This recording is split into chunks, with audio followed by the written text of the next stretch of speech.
Apakah yang sebetulnya dimaksud dengan ada? Apa itu hakikat dari kenyataan? Para filsuf sejak zaman Yunani sudah banyak membicarakan persoalan itu. Tetapi kalau kita melihat dari sisi sebaliknya, dari sisi filsafat timur, pertanyaan yang lebih sering diajukan adalah apa itu tidak ada? Nah, di video ini kita akan melihat bagaimana jawaban terhadap pertanyaan itu.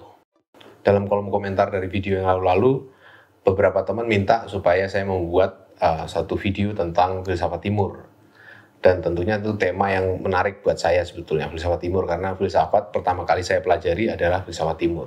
Sebelum saya mempelajari filsafat barat secara sistematis, bacaan filsafat pertama saya adalah buku-buku filsafat timur. Buku seperti Tao Te Ching, Yoga Sutra Patanjali, beberapa literatur Zen seperti Zen Flesh, Zen Bones, kemudian beberapa kitab-kitab terkait tentang filsafat Buddhisme. Jadi filsafat timur adalah sebetulnya seperti taman bermain saya pertama kali ketika saya masuk ke dalam filsafat. Di video kali ini kita akan membahas tentang masalah ketiadaan. Ini adalah satu konsep yang sangat sentral di dalam filsafat timur, dan kali ini saya akan coba fokus saja pada filsafat Buddhisme. Saya sendiri bukan seorang Buddhis, tetapi saya suka membaca beberapa pandangan-pandangan filsafat terkait Buddhisme. Pandangan seperti Buddhisme yang berkembang di Cina dan kemudian di Jepang sebagai Zen, itu juga termasuk bacaan Buddhisme yang sangat populer di kalangan para pelajar filsafat. Salah satu ciri khas dari diskusi tentang Buddhisme adalah pada konsep ketiadaan, atau lebih tepatnya sunyata. Sunyata ini adalah suatu konsep sentral di dalam filsafat Buddhisme yang intinya adalah sesuatu yang tidak ada. Dan kalau kita bandingkan dengan tradisi intelektual di Barat, fokus para filsuf Eropa mulai dari era Yunani, abad pertengahan sampai dengan modern, kontemporer bahkan, cenderung pada konsep keberadaan. Ya. Ontologi itu berarti soal ontos, jadi soal being, soal bagaimana menjelaskan bahwa sesuatu itu ada daripada tidak ada. Kenapa sesuatu itu ada? Apa alasannya, apa hakikatnya, dan itulah yang kemudian dipertanyakan terus-menerus di dalam sejarah filsafat Barat modern. Sedikit sekali yang membahas tentang ketiadaan, ya. Dan itu pun menjadi salah satu topik bahkan dalam filsafat kontemporer. Ya. Orang seperti Sartre misalnya, Jean-Paul Sartre kan membahas tentang being and nothingness gitu. Itu baru muncul konsep-konsep tentang nothingness itu pada era-era modern ke kontemporer gitu. Dan belakangan juga mulai ramai pembicaraan tentang meontologi. Meontologi ini adalah suatu kajian filosofis tentang ketiadaan yang muncul di dalam skena filsafat Prancis kontemporer pasca spekulatif realism, dan ini suatu konsep yang sebenarnya akar katanya dari bahasa Yunani, meon artinya tidak ada ya. Toon itu artinya ada, meon itu artinya tidak ada. Dan itu adalah dasar dari perkembangan diskusi tentang ketiadaan yang muncul pada abad ke-21 ini di dalam tradisi filsafat kontemporer. Akan tetapi kalau kita bandingkan dengan tradisi filsafat timur, itu jauh sekali. Ketiadaan itu dalam konteks filsafat timur bahkan sudah dibahas ribuan tahun yang lalu. Seorang pemikir Buddhis seperti Nagarjuna itu sangat membahas banyak mengenai ketiadaan ini, tentang sunyata ini. Nah, di dalam video ini kita akan mencoba menggali konsep seperti apakah ketiadaan itu. Kita tahu bahwa Buddhisme itu kan sebetulnya dibangun oleh gagasan-gagasan dasar terkait ketidakpermanenan hidup ini. Jadi bahwa hidup ini, apa yang kita lihat, bahkan nyawa kita itu bukan sesuatu yang permanen. Dia bisa dengan mudah hilang setiap saat tanpa ada kejelasan seperti itu. Dan realitas di sekitar kita pun berubah terus. Apa yang semula sepertinya kokoh berdiri, beberapa tahun kemudian sudah runtuh. Pohon yang sepertinya sangat sehat, terus beberapa masa kemudian sudah ditebang, sudah terbakar, dan sudah nggak ada lagi, dan seterusnya. Kesadaran tentang impermanence ini sebetulnya adalah kesadaran tentang ketiadaan, bahwa segala sesuatu itu bermuara pada ketiadaan. Nah, gagasan tentang ketiadaan ini kemudian menjadi sentral di dalam Buddhisme karena itu adalah bagian dari jalan keselamatan yang banyak digali oleh para pemikir Buddhis. Jadi orang itu kalau bisa memadamkan hawa nafsu, memadamkan segala bentuk keterikatan pada dunia yang serba berubah ini, orang akan masuk ke dalam esensi atau hakikat dari ketiadaan itu. Dan itu adalah apa yang disebut sebagai moksa, lepas dari rantai hidup dan mati yang tidak ada akhirnya ini. Nah, salah satu topik yang ramai diperbincangkan adalah tentang hakikat dari segala sesuatu. Kalau tadi dikatakan bahwa segala sesuatunya ini akan berujung pada ketiadaan, bahwa semuanya impermanen, tidak tetap gitu. Lalu apakah hakikat dari kenyataan gitu? Sebagian mazhab pemikiran Buddhis seperti Abhidharma itu yang muncul di sekitar kalau nggak salah abad pertama Masehi itu membicarakan mengenai persoalan hakikat dari kenyataan ini dalam konteks teori tentang dharma. Apa yang dimaksud dharma ini sebetulnya adalah semacam fundamen gitu ya, landasan tempat berdirinya kenyataan itu. Fundamen itu atau dharma ini sebetulnya dipandang inherent di dalam setiap benda di dalam kenyataan. Dia menjadi sesuatu yang membuat benda itu adalah benda itu. Jadi seperti esensi, seperti hakikat gitu. Dan dharma ini kemudian menjadi dijelaskan lebih lanjut sebagai apa yang disebut sebagai swabhawa. Swabhawa itu dalam bahasa Sanskerta, bawa itu artinya kayak semacam kodrat. Swabhawa berarti kodrat diri gitu.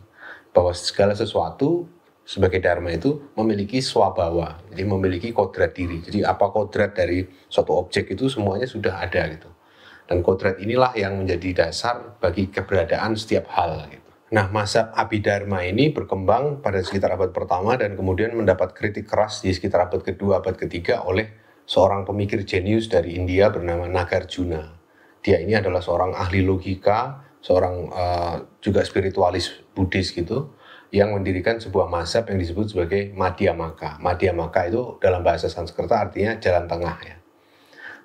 Di dalam doktrinnya si Nagarjuna ini, itu diketengahkan bahwa sebetulnya hakikat dari segala sesuatu itu bukannya tadi yang dibilang swabhawa itu, suatu kodrat diri itu. Karena menurut Nagarjuna, segala sesuatunya itu betul-betul sunyata, tidak ada esensinya, tidak ada hakikatnya. Segala macam objek yang kita lihat itu tidak memiliki suatu kodrat inherent di dalam dirinya. Jadi hakikat segala sesuatu itu pada akhirnya adalah apa yang disebut sebagai sunyata itu, ketiadaan. Dan bagaimana ketiadaan ini diungkapkan? Nah, disinilah kemudian terkenal apa yang kemudian disebut sebagai Catuskoti di dalam tradisi filsafat India dan juga logika India, yaitu Catuskoti itu artinya adalah 4 sudut ya.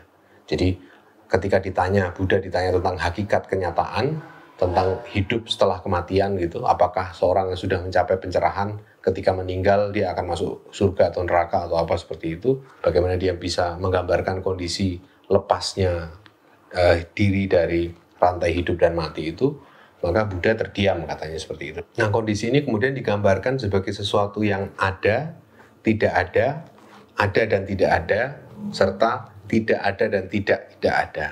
Jadi inilah yang kemudian disebut sebagai Catuskoti, 4 sudut tadi itu. Jadi apa itu hakikat kenyataan, apa itu hakikat dari sunyata, yaitu tadi 4 sudut itu.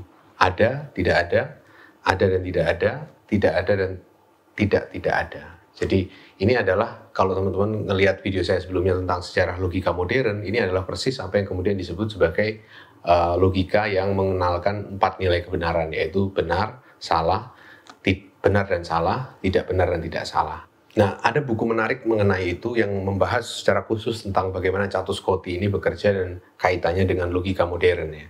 Salah satu buku yang membahas itu, dan ini terbit relatif baru, adalah buku yang ditulis oleh Graham Priest. Buku Graham Priest ini judulnya adalah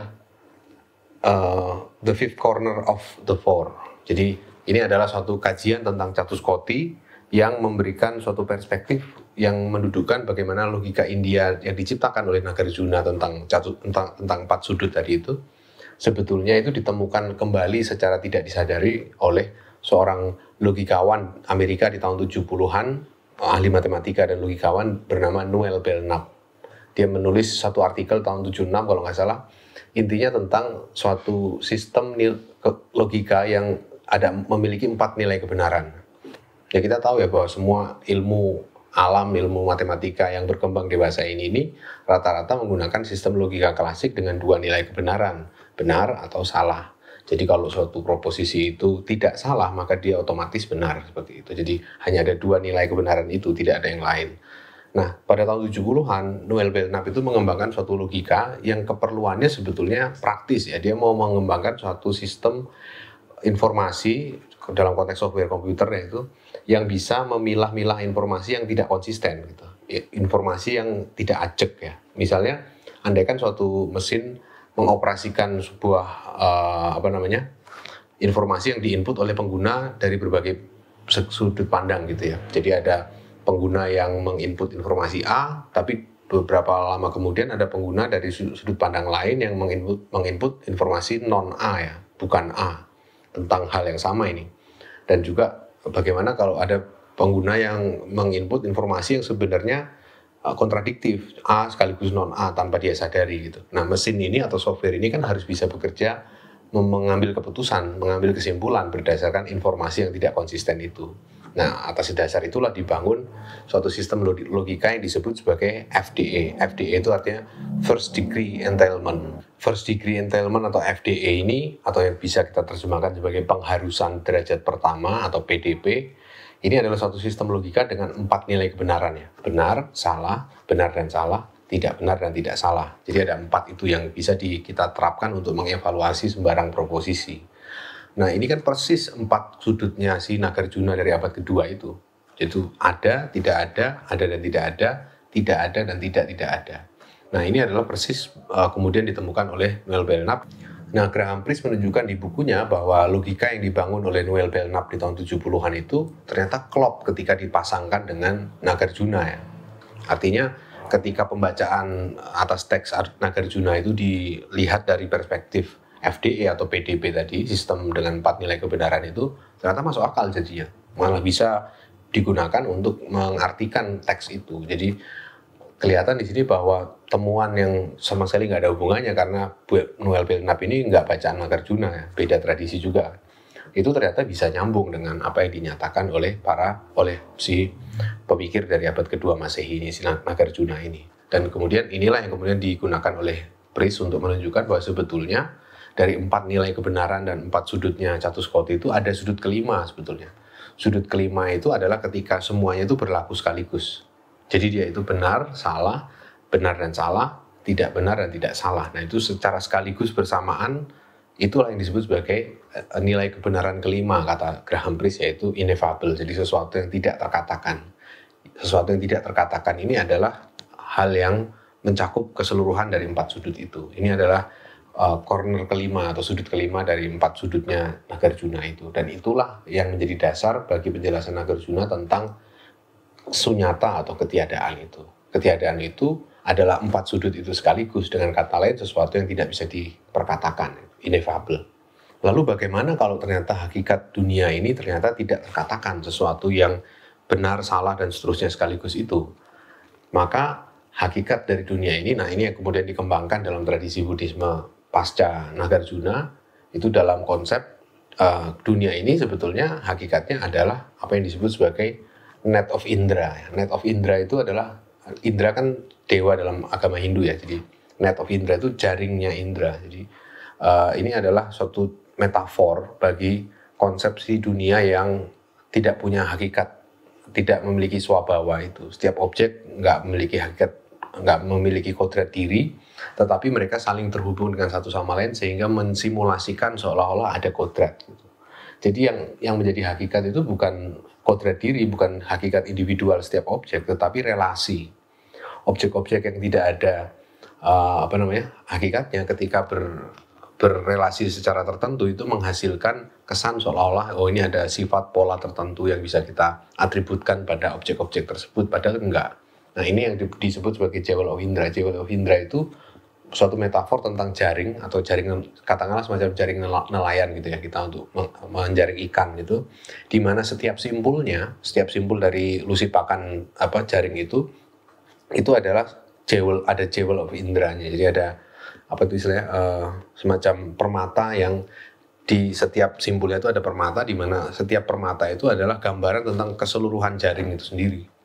Jadi setiap objek itu di sini disimpulkan sebagai jewel itu kan, silangan antar simpul itu adalah, kalau kita periksa isinya, dia nggak ada apapun di dalam situ kecuali keseluruhan itu sendiri. Jadi di dalam sunyata itu ada keseluruhan dari kenyataan ini sebetulnya. Di dalam ketiadaan itu dia sekaligus juga ada gitu. Jadi disitulah yang kemudian digambarkan sebagai jejaring Indra tadi itu, net of Indra. Nah, konsep seperti ini sebetulnya juga menarik untuk dilihat dari sudut pandang yang berbeda ya, dari sudut pandang filsafat Barat kontemporer, khususnya dalam diskusi tentang filsafat ilmu misalnya. Itu ada pembahasan tentang apa yang disebut sebagai realisme struktural ontis ya. Itu adalah satu pandangan filsafat keilmuan yang baru ya, muncul sekitar 20 tahun terakhir ini. Dalam pandangan filsafat ilmu yang beraliran realisme struktural ontis ini, kenyataan itu dilihat sebagai struktur ya. Hakikat kenyataan itu bukan objek, bukan ada satu objek yang menjadi hakikat paling dasar penentunya dari keseluruhan karakter kenyataan ini, tapi sepenuhnya relasi, struktur antar objek. Jadi yang fundamental itu sekali lagi bukan objek tetapi relasi. Orang seperti James Ladyman atau beberapa pemikir dari lingkungan ini, realisme struktural ontis ini, percaya bahwa kalau kita mereduksi semua objek, artinya kalau kita memperlihatkan bahwa manusia ini terdiri dari atom-atom, atom-atom ini kita preteli, kita sampai ke misalnya ke elektron kan. Nah, elektron itu apa sebetulnya? Dia tidak lain adalah solusi bagi persamaan Dirac misalnya. Solusi bagi suatu persamaan matematis. Nah, persamaan matematis ini kan sebenarnya struktur ya, struktur formal ya. Artinya seperti halnya kita bicara soal adakah bilangan asli yang didapat dari pengurangan 5 dan 10 gitu. Kan nggak ada bilangan asli, bilangan bulat positif maksud saya. Itu kan nggak ada. 5 kurangin 10 ya berarti minus 5 gitu. Tapi kan di dalam konteks bilangan bulat positif itu tidak ada. Jadi artinya di dalam struktur itu tidak ada, tapi dalam struktur yang lain kan ada. Nah, ada suatu objek yang bisa ada sejauh kita bisa mengasumsikan adanya struktur yang menentukan bagaimana objek itu dihasilkan. Di dalam struktur bilangan asli misalnya kita punya bilangan primitifnya 0 dan 1 dan relasi penjumlahan misalnya.